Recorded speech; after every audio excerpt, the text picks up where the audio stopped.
गर्मियों में फैन तो रोज घूमता रहता है ना, फिर भी उसके पंखों पर धूल की मोटी मोटी परत जम जाती है। लॉजिकली तो सोचो, इतनी तेज स्पीड में घूम रहा है, धूल उड़नी चाहिए, दूर चली जानी चाहिए ना। दरअसल ये सब स्टैटिक इलेक्ट्रिसिटी की वजह से होता है। फैन जब तेज घूमता है तो उसके ब्लेड्स हवा से बार बार रगड़ खाते हैं। इस फ्रिक्शन से स्टैटिक चार्ज बन जाता है, और स्टैटिक चार्ज तो हल्की फुल्की चीजों को अपनी तरफ खींचने में उस्ताद है। हवा में उड़ती धूल, ऑयल के छोटे पार्टिकल्स, यहाँ तक कि मॉइस्चर भी, ये सब एक बार चिपक गए ना तो कितना भी घुमा उड़ते नहीं, बस चिपके रहते हैं। टाइम के साथ धूल और बढ़ती जाती है, परत पर परत। एक और मजेदार चीज है, जब आप घूमते हुए फैन या सीलिंग फैन की फोटो खींचते हो, कभी कभी फोटो में पंखे ऐसे लगते हैं जैसे धीरे घूम रहे हो या बिल्कुल रुके हुए हो। ये असल में शूटिंग फ्रीक्वेंसी का खेल है। कैमरा वीडियो एक साथ नहीं बनाता, एक एक फ्रेम लेकर जोड़ता है। अगर फैन की रफ्तार और कैमरे की फ्रेम रेट करीब करीब मैच कर जाए या एक दूसरे की मल्टीपल हो तो स्क्रीन पर स्लो मोशन या स्टॉप जैसा इफेक्ट दिखता है। यही वजह है कि एक्सीडेंट वीडियोस में कभी हवाई जहाज का प्रोपेलर हवा में रुका हुआ लगता है या कार के पहिए उल्टी दिशा में घूमते दिखते हैं। प्रोफेशनली इसे स्टेरोबोस्कोपिक इफेक्ट या विजुअल परसिस्टेंस कहते हैं। इसी प्रिंसिपल का इस्तेमाल करके मेट्रो टनल में एडवर्टाइजमेंट बनाते हैं। टनल की दीवार पर लाइट्स की लंबी लाइन लगाते हैं। जब ट्रेन तेज स्पीड से गुजरती है तो पैसेंजर्स को लगता है कि एक पूरा मूविंग एनिमेशन चल रहा है, बिल्कुल कार्टून की तरह। कितना कूल है ना ये साइंस।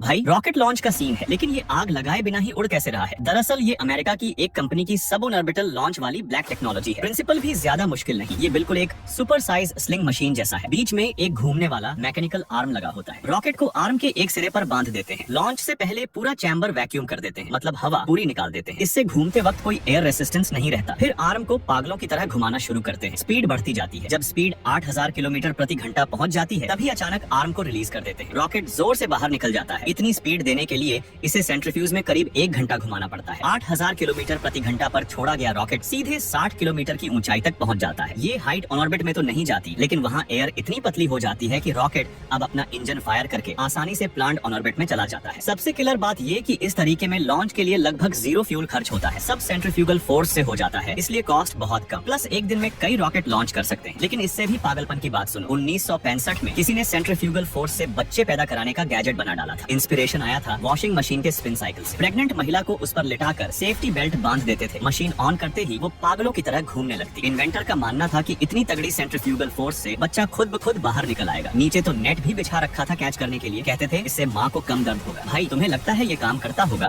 सड़क बनाने वाला एसफॉल्ट कंक्रीट तो कमाल की चीज है यार। अगर ये ना होता तो हम गाड़ी कैसे इतनी स्मूथ और फास्ट चलाते? तो ये बनता कैसे है? दरअसल एसफॉल्ट कंक्रीट बस 3 चीजों का मिक्सचर है। सबसे ज्यादा इसमें होता है क्रश्ड स्टोन, यानी छोटे छोटे पत्थर के टुकड़े। ये मेन प्लेयर है, प्रेशर झेलता है और टूटने नहीं देता। फिर आता है मिनरल पाउडर, जैसे फ्लाई ऐश या क्वार्ट्ज पाउडर। ये गैप्स भरता है ताकि सड़क पर क्रैक्स ना आए। और सबसे इम्पोर्टेंट है एसफॉल्ट खुद, ये ग्लू की तरह काम करता है। बाकी दोनों को चिपका के रखता है। कितना यूज करना है वो डिपेंड करता है रिक्वायरमेंट पर। पूरा प्रोसेस मिक्सिंग प्लांट में होता है। पहले अलग अलग साइज के क्रश्ड स्टोन को सेपरेट करके अलग अलग हॉपर्स में डाला जाता है। फिर प्रोपोर्शन के हिसाब से निकालकर कन्वेयर बेल्ट पर गिराया जाता है। बेल्ट उन्हें एक बड़े ड्रम में ले जाती है। ड्रम घूमते ही सब मिक्स हो जाते हैं। यहाँ एक जरूरी स्टेप है हीटिंग। पत्थरों में जो थोड़ी नमी रहती है वो सूख जाती है। इससे एसफॉल्ट अच्छे से चिपक पाता है। सूखे स्टोन फिर हाई स्क्रीन पर जाते हैं। स्क्रीन हिलती है तो फिर अलग अलग साइज के हिसाब से सेपरेट हो जाते हैं और अलग बिन्स में गिरते हैं। अब सोचोगे पहले मिक्स किया फिर सेपरेट क्यों? दरअसल पहले मिक्स करके हीट करना आसान होता है और अब सेपरेट करके आगे एक्यूरेट पैचिंग कर पाते हैं। साइड में 2 टैंक्स होते हैं, एक में मिनरल पाउडर, दूसरा एसफॉल्ट का। एसफॉल्ट को हमेशा 150 डिग्री के आसपास रखना पड़ता है वरना जम जाता है। जब सब मटेरियल रेडी हो जाता है तब असली मिक्सिंग शुरू होती है। हर चीज की क्वांटिटी स्ट्रिक्टली फिक्स्ड होती है, खासकर एसफॉल्ट की। इसे छोटी पाइप से यूनिफॉर्मली स्प्रे किया जाता है ताकि अच्छे से मिक्स हो जाए। तैयार मिक्सचर पहले इंसुलेटेड स्टोरेज में रखा जाता है। ट्रांसपोर्ट ट्रक आते ही लोड करके साइट पर ले जाया जाता है और सड़क बिछाई जाती है। वैसे तुम्हें पता है एसफॉल्ट को बिटुमेन भी क्यों कहते हैं?